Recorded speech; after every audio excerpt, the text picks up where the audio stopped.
The mining outpost was small and quiet, resting on the edge of human space. It was not a place of heroes or great stories. It was a place where dust covered everything. Machines broke down daily, and people worked only to survive. Among these, workers lived Red, a mechanic known for fixing anything, broken engines, shattered tools, or even old farming bots. He did not think of himself as special. He only wanted to live in peace, far from the big wars and politics of the galaxy. That evening, the sun of the barren world was setting, painting the desert sky in red and gold. Red sat outside his workshop, wiping grease from his hands after repairing a broken water pump. He looked up at the stars, wondering what great adventures might be happening out there, far beyond this forgotten outpost. Adventures, he thought, that had nothing to do with him. Then the sky ripped open. A burning streak of light cut through the atmosphere. At first, Red thought it was just another meteor, but the light grew larger and the sound of tearing air thundered above. His heart jumped. That was no meteor. It was a ship crashing.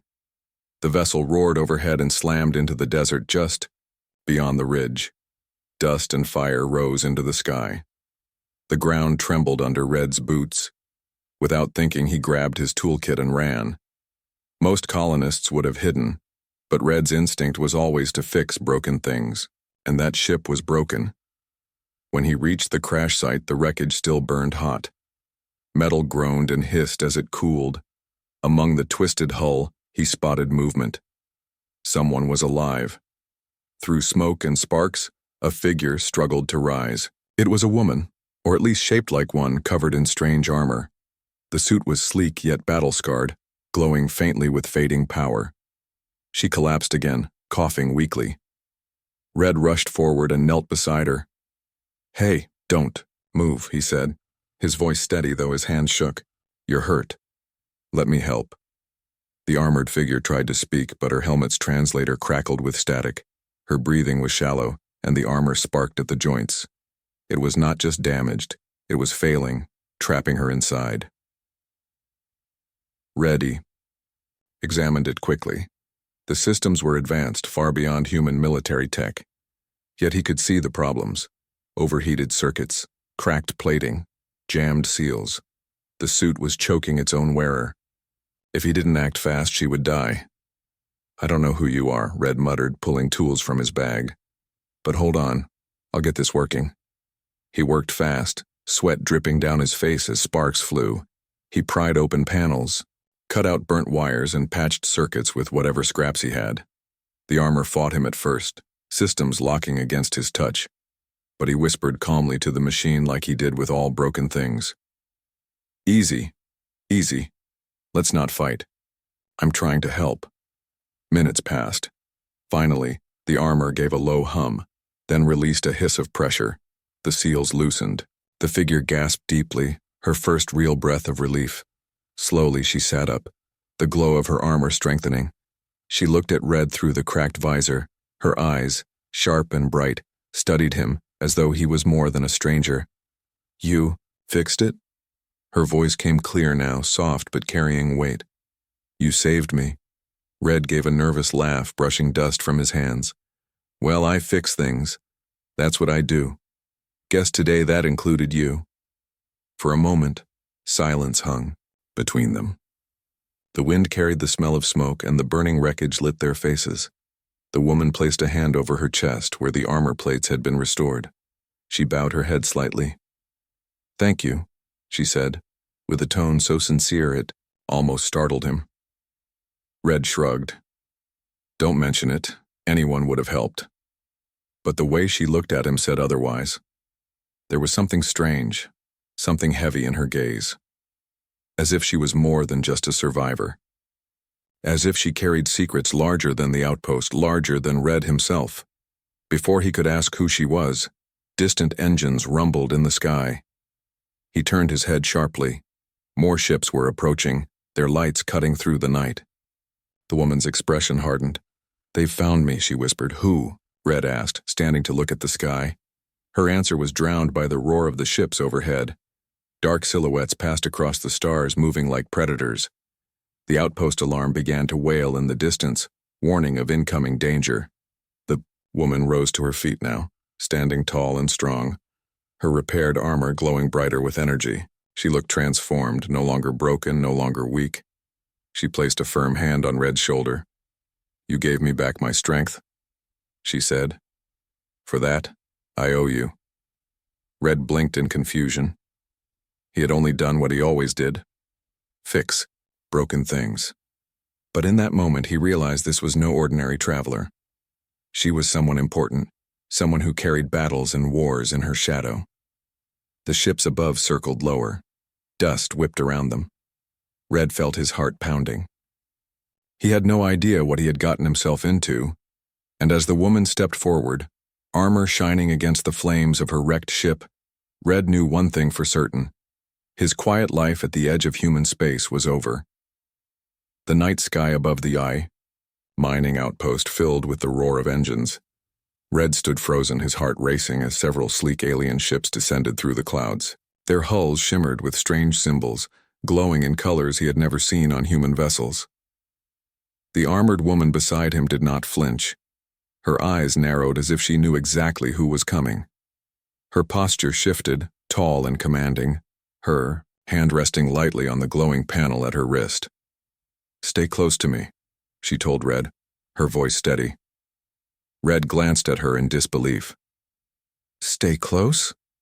Look, lady, I don't even know who you are. And now you've brought whatever this is right to my home." Before she could answer, the ships landed in a ring around the wreckage. Dust and heat washed over them as ramp doors hissed open. Dozens of armored figures marched out, their movements sharp and disciplined. Each soldier carried a weapon that gleamed with alien energy, and their armor bore the same glowing symbols as the ships.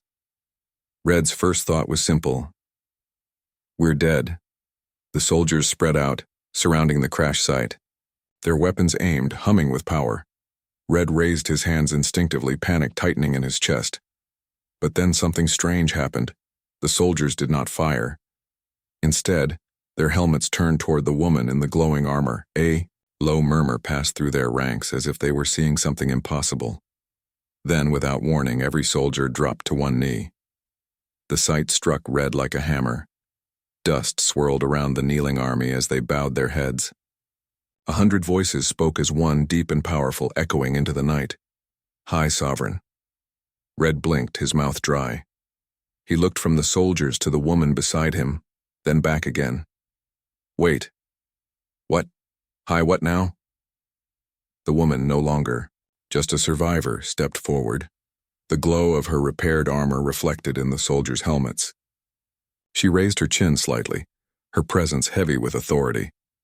"You have come," one of the soldiers said, lowering his weapon completely. "The Sovereign has returned to us." Red took a nervous step back, whispering to himself. "Sovereign? Returned? What is happening?" The woman turned her head toward him. For the first time her eyes softened. "I did not wish for you to learn this way. But now you see. I am not just a soldier. I am the rightful ruler of my people." Red's jaw dropped. "Ruler? As in queen?"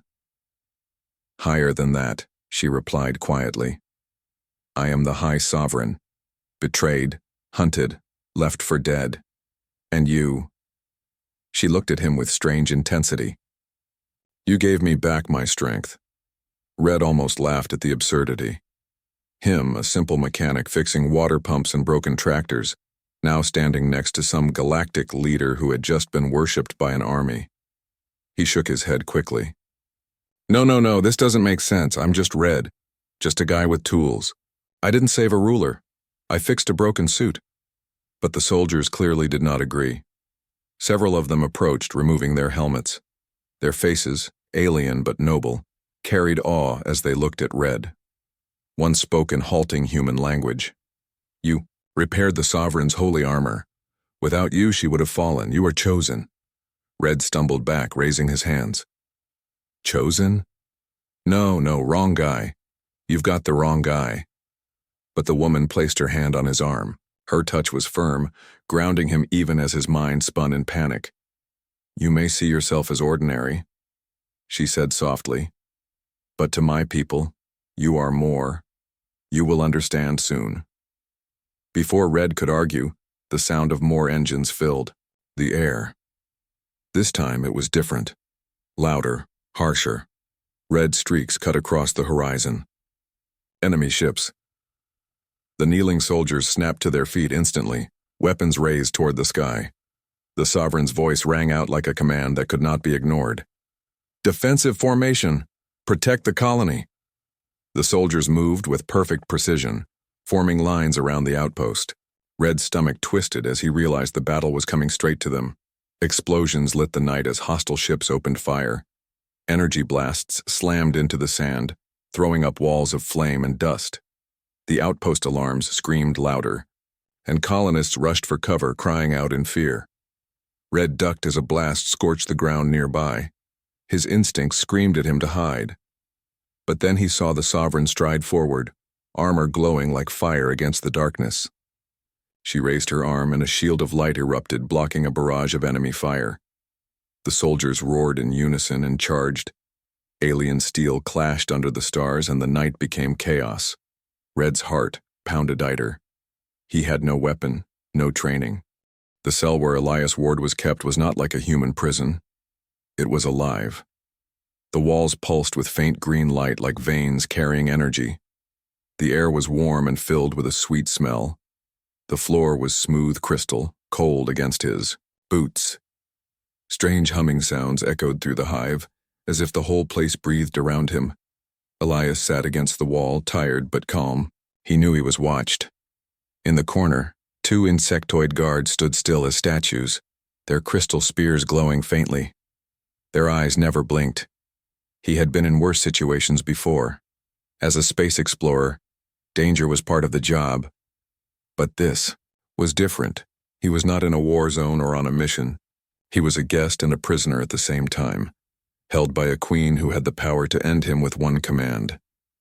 He remembered the look in her eyes earlier. Queen Zorana had almost given the order to kill him. But her daughters, they had saved his life without knowing it. The sound of clicking claws broke his thoughts. The cell door opened and 2 figures stepped inside. The guards outside straightened, but they did not move to stop them. It was the princesses again. The taller one held a crystal sphere that glowed softly in her hands. The younger one skipped behind her, her movements light and playful. Both of them looked at Elias with curious eyes. You should not be here, Elias said quietly. Your mother would be angry. The taller princess tilted her head. Mother is always angry. Elias almost smiled at that. Their voices were strange but soft, with broken human words mixed into their own clicking speech. Somehow they had learned parts of his language. The younger princess stepped closer to the glowing bars. Human, tell us about Earth. Elias blinked. Earth? You know that name? The younger one nodded quickly. Stories. Traders speak. A blue world. Sky and water. Elias leaned forward. His voice softened. Yes, that's my home. The sky is blue and the oceans are wide and endless. There are forests, mountains, deserts, and snow. Many kinds of people, many lives. It is beautiful. The taller princess's eyes widened slightly. Different from here. Elias nodded. Yes, your world is alive, but it feels heavy, dark. Earth is lighter, open. The princesses sat on the floor near his cell, listening closely. For a moment, Elias forgot he was a prisoner.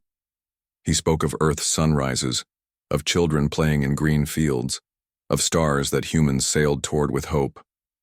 The guards at the door shifted, clearly uncomfortable, but they did not interrupt. Elias noticed the way the young alien's eyes shined. They were fascinated. They had grown up in a hive of order and duty, where every movement was controlled. But his stories opened a window to a different life. After a while, the taller one asked, "Why you come here?" The question silenced him for a moment. He looked down, his jaw tight. Then he spoke. "I was searching for people, humans who went missing years ago. There was a colony, small, built on a nearby system. One day, all contact was lost. No signal.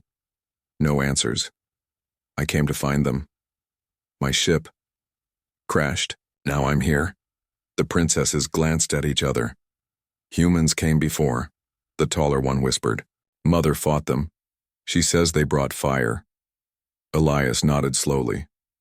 Some humans. Yes. They come for power. For resources. They don't always care about what lives here. But not all of us are the same. Some of us only want peace. Some only want to survive. The younger one looked at him carefully. And you? Elias held her gaze. I want to find the missing. I want to know what happened. I want to bring them home if I can. That's all. The girls were silent. Their antennae twitched as if they were thinking deeply. Suddenly, a heavy presence filled the chamber. The air grew colder. The guards outside bowed instantly, lowering their heads. The queen had arrived. Shirana stepped into the cell chamber, her violet eyes glowing in the dim light. Her daughters scrambled to their feet, clicking nervously. I told you to stay away, the queen said sharply. Her voice shook the walls. Mother. The taller princess began, but Shirana raised one claw and silenced her. Her eyes locked on Elias. You tell my children stories? You speak of your world as if it were paradise? Do you think you can win them with soft words, human? Elias stood slowly, keeping his hands visible. No, I only answered their questions. The queen moved closer, her tall form casting a shadow across him. Her claws tapped against the crystal bars, making a sharp ringing sound. You came searching for survivors. Do you know what happened to them? Elias shook his head. No. That's why I'm here. The queen's eyes narrowed. For a long moment she said nothing, then finally she spoke. They came here years ago. They built machines, cut down trees, drained rivers. They threatened the hive. We destroyed them. Elias felt his chest tighten. So that was the truth. The missing colony had been wiped out, not by storms or by chance, but by the hive itself. Shirana watched his reaction closely. Do you hate us now, human? Do you burn with anger because we killed your kind? Elias looked straight at her. His voice was low but steady. I don't hate you. You did what you thought you had to do, but I need to understand. I need to know if any survived. The queen's mandibles twitched slightly, almost in surprise. She had expected rage. Instead, she saw resolve.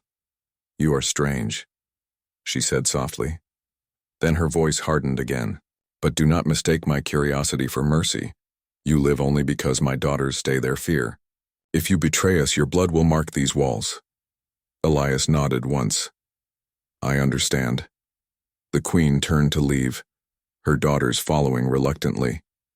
At the door, she paused and looked back at him one last time. Her eyes lingered for a second, as if she was weighing something in her heart. Then she was gone. Elias sat back against the wall, his mind racing. The truth was bitter, but it was only the beginning. Somewhere deep inside, he knew the story of the missing humans was not over. And now, trapped in the hive of a powerful queen, he had to find a way to uncover more. The hive was alive with movement. Alien soldiers marched through glowing corridors carrying spears and shields. The walls pulsed with energy as if the entire hive were breathing. Elias watched carefully from his holding chamber, studying the patterns, the order, and the discipline of a civilization built on unity and precision. He had been inside the hive for several days now.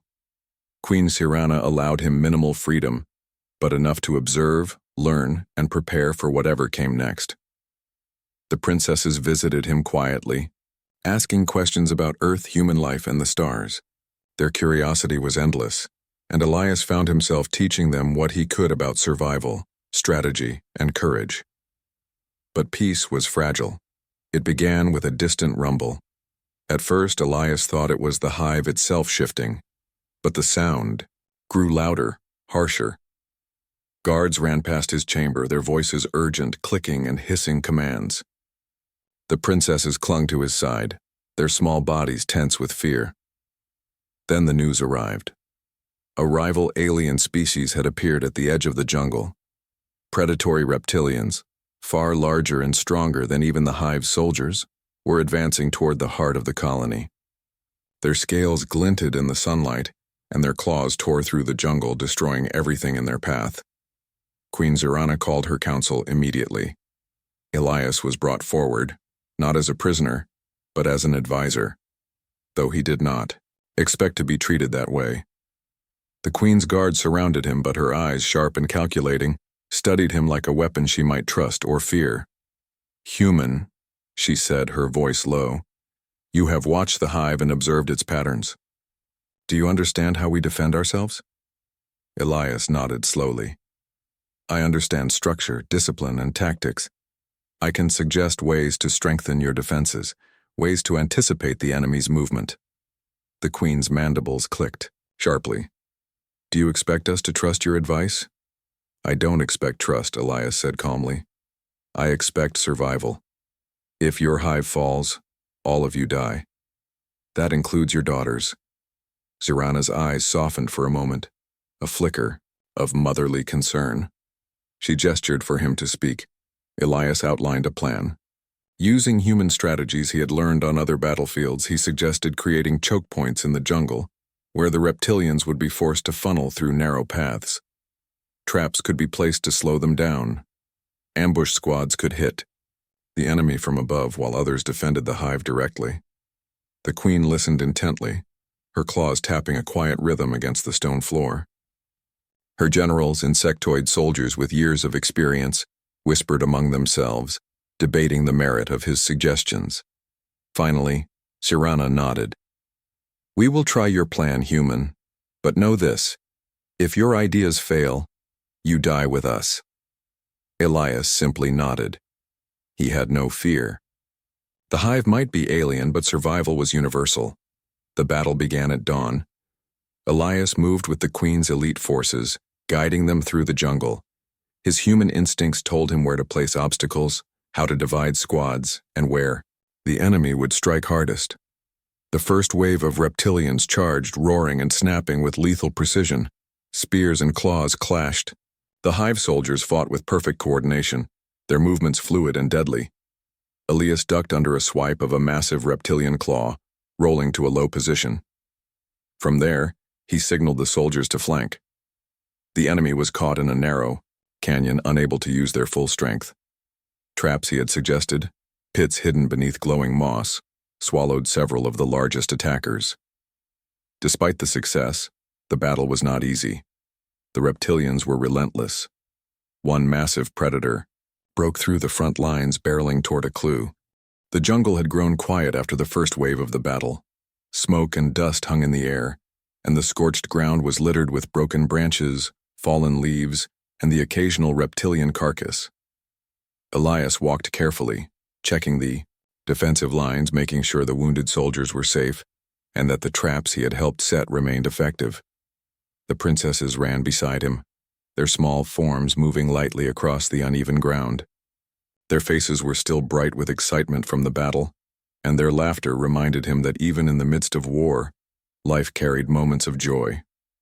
"Human," the taller one said, tilting her head. "You fight like the queen's best warriors."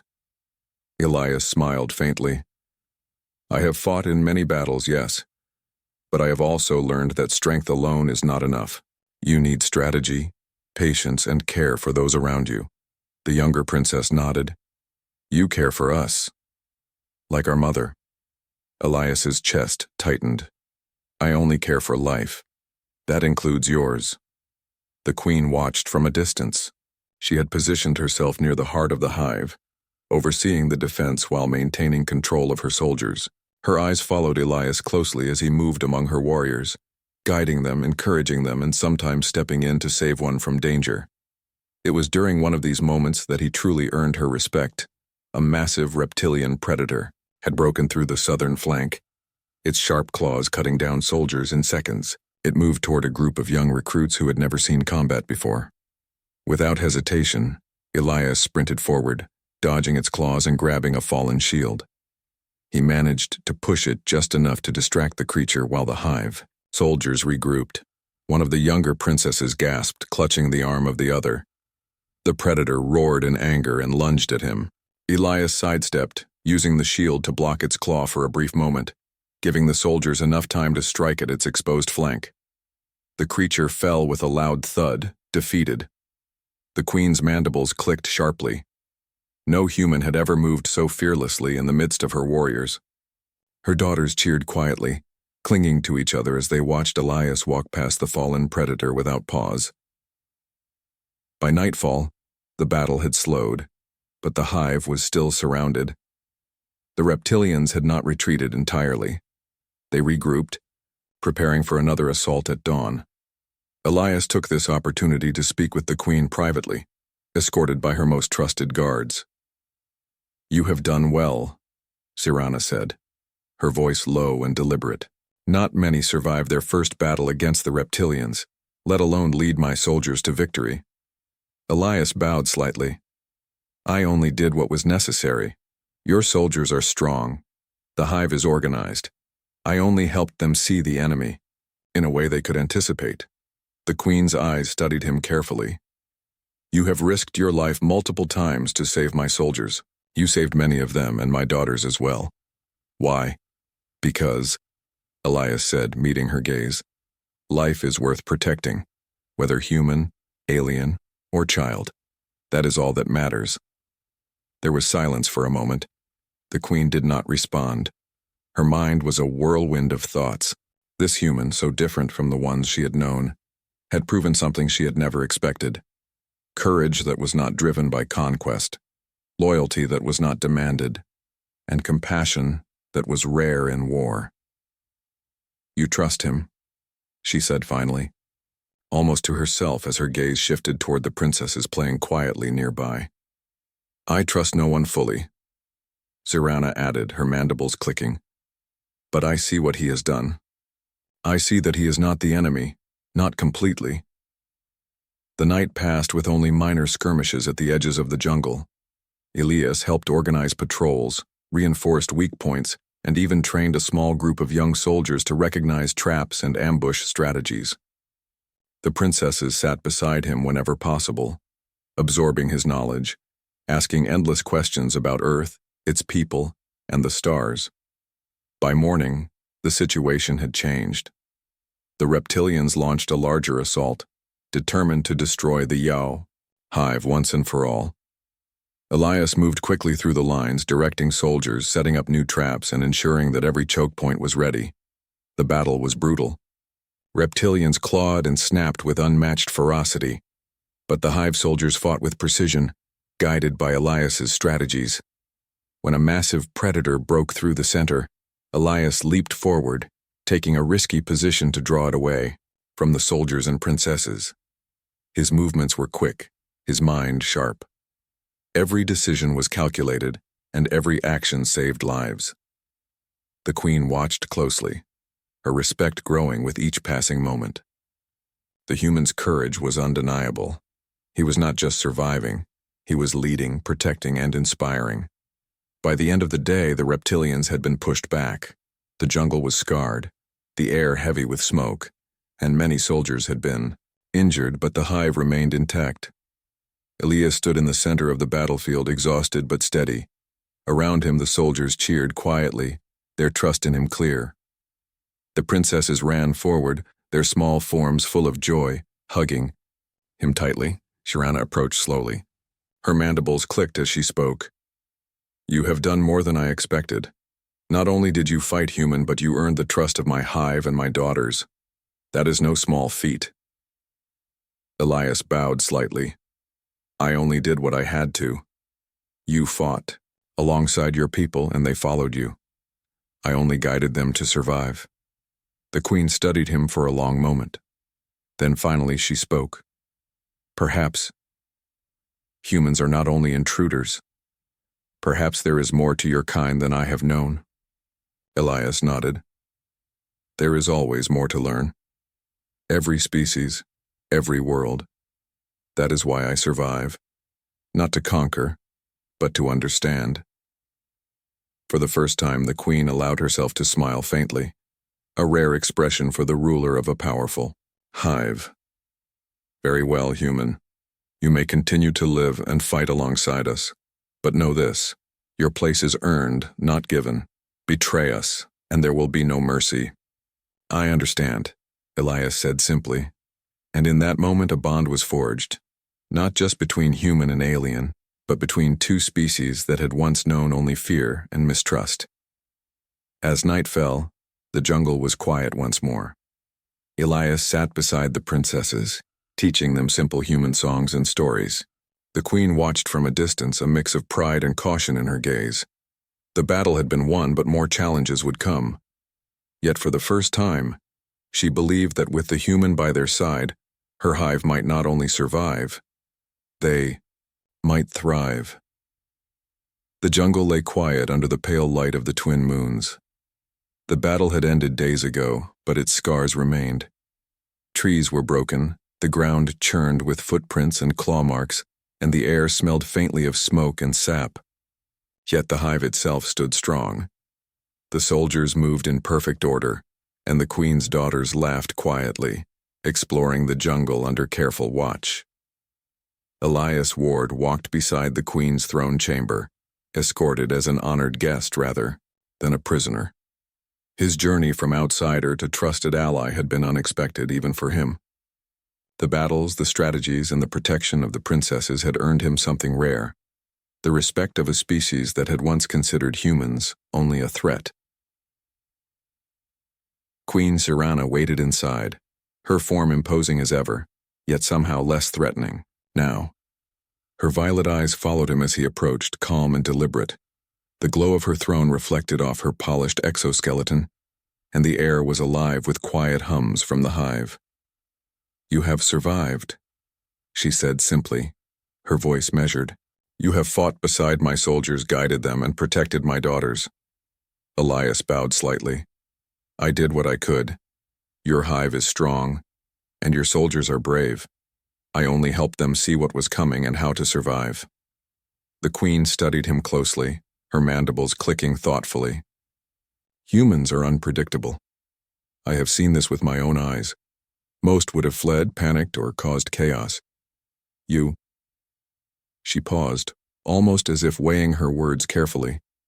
You have earned the right to stand here, not as a prisoner, but as an ally. Elias straightened, his chest filled with cautious pride. That is more than I could have hoped for. The queen leaned forward slightly. Do you know why I spared you? Elias shook his head. Because of my actions, not words? Zirana's mandibles clicked softly. Partly, but more importantly, my daughters saw something in you that I had not expected. Patience, respect. These are qualities rare among humans, yet they recognized them instinctively. That gave me pause. Elias nodded slowly. They are wise beyond their years, and they showed me trust before I had earned it with others. For a long moment the queen said nothing. Then she rose from her throne, her movements smooth and commanding. She stepped closer, and Elias could feel the weight of her presence. I have made many decisions in my life, she said quietly. Some saved lives, some ended them. Today, I choose life, your life, and perhaps the lives of your kind, if you can prove they are worthy. Elias met her gaze steadily. I will not fail. Not now, not ever. The queen's daughters peeked from behind a crystal pillar, their eyes wide and curious. The taller one stepped forward, clicking softly. Friend, she said, using the word Elias had taught them. You are our friend. The younger princess ran to him and hugged his leg lightly. Friend, safe.